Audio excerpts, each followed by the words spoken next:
A very different film about outsiders in the outback appeared in 1988. Only this film was based on a true story. A story of a couple judged by society as religious freaks, guilty of a terrible crime. One for Mummy. Evil Angels, or A Cry in the Dark as it was called overseas, tells the true story of the disappearance of baby Azaria Chamberlain when her parents were on a camping holiday here at Uluru. The public persecution of Lindy Chamberlain for the death of her daughter Azaria, a crime she did not commit, became the basis for a terrible miscarriage of justice. God, no, please, God, no. The dingo's got my baby! What? A Dingo's Got My Baby became the headline of the decade. Lindy's 8-year fight to clear her name was chronicled by writer John Bryson. His book inspired a film that attracted one of Hollywood's biggest stars, Meryl Streep, to the leading role.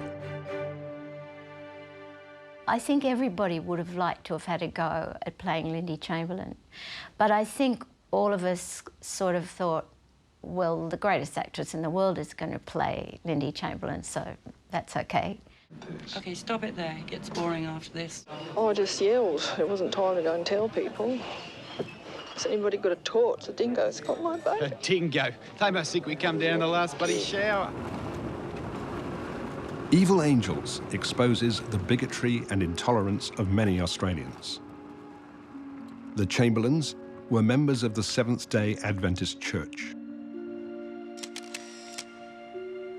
Director Fred Schepisi was appalled by the public hysteria centering on the couple's religion, and he encouraged his editor, Jill Bilcock, to convey this.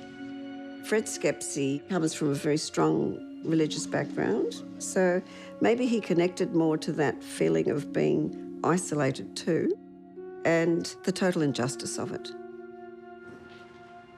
Okay, this is the Evil Angels press book. Fred Schepisi was determined to expose the truth of the Chamberlain story with this film. It was everybody, everywhere, from every walk of life and every different situation, having an opinion, expressing it rather aggressively. Don't blame a dingo, a dumb animal who can't defend itself. Well, I can't believe how the dingo can have taken the baby and it's never been found. Now, beat it. I wanted to show all of those groups the whole picture of what was actually against the Chamberlains. What about this stuff here about sacrifice in the wilderness, the name? Azaria? It's a pretty weird name, isn't it? No. Now, I heard it means sacrifice in the bloody wilderness. Now, that's what, you reckon they took the kid up there to sacrifice it? Yeah. Yeah.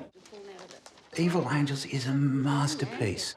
Its way of telling a story by fragmenting it into different groups, passing a sentence to another person, picking another dinner party, that style actually was a generation changer for storytelling.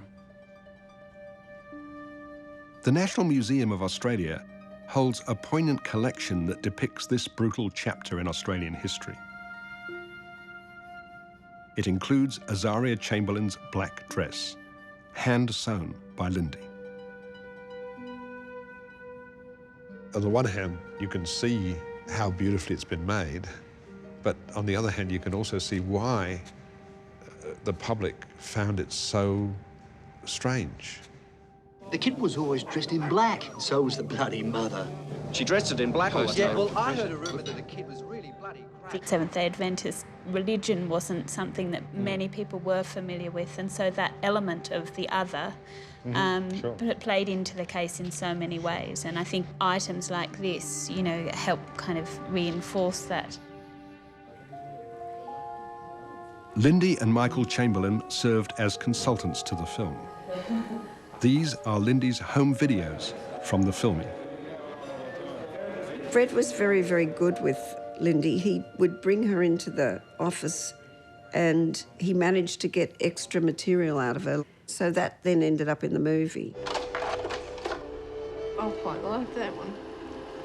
It's when she still had her hair. She was so beautiful, wasn't she? I wish I'd seen her. Extra details in films are what make great films. The film is a distressing insight into a family's private hell. What good is prayer? The only thing God's good for at the moment is stop me from cutting my throat because that's what I feel like doing. Sam, can we talk about Evil Angels? I mean, it must have been an incredibly challenging film to begin with, playing a real-life character. I mean, how did you approach that? It was a tough shoot for both Meryl and myself. We did feel a sense of responsibility to those real people. And we knew we were doing a film that wouldn't be particularly popular with a lot of Australians, because so many people had made up their minds. Won't be much longer now, sweetheart. Sam Neill was phenomenal. When he was in a fetal position of anxiety, they had a psychological honesty. Alice Lynn Chamberlain, you have been found guilty of murder. There is only one sentence I can pass on you, that you be imprisoned with hard labour for life.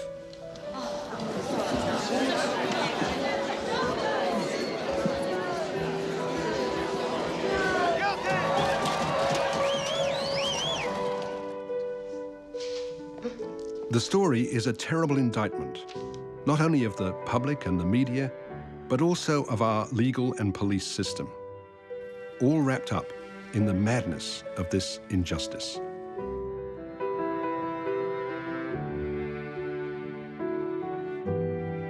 I would say that film Evil Angels was absolutely crucial in changing attitudes. I think probably before the release of that film, I would think many, many, many people still believed that she was guilty.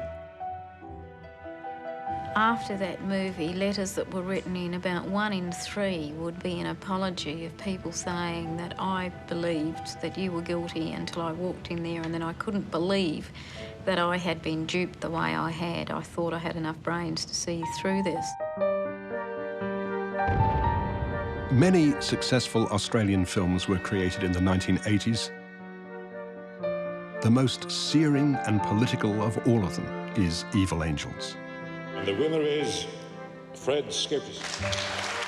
I was thrilled to see the film so well received critically. Meryl Streep was nominated for an Academy Award, and she won Best Actress at Cannes.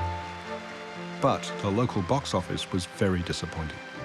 Perhaps for Australians, the mirror the film held up to our behaviour was too shameful and too raw to stomach.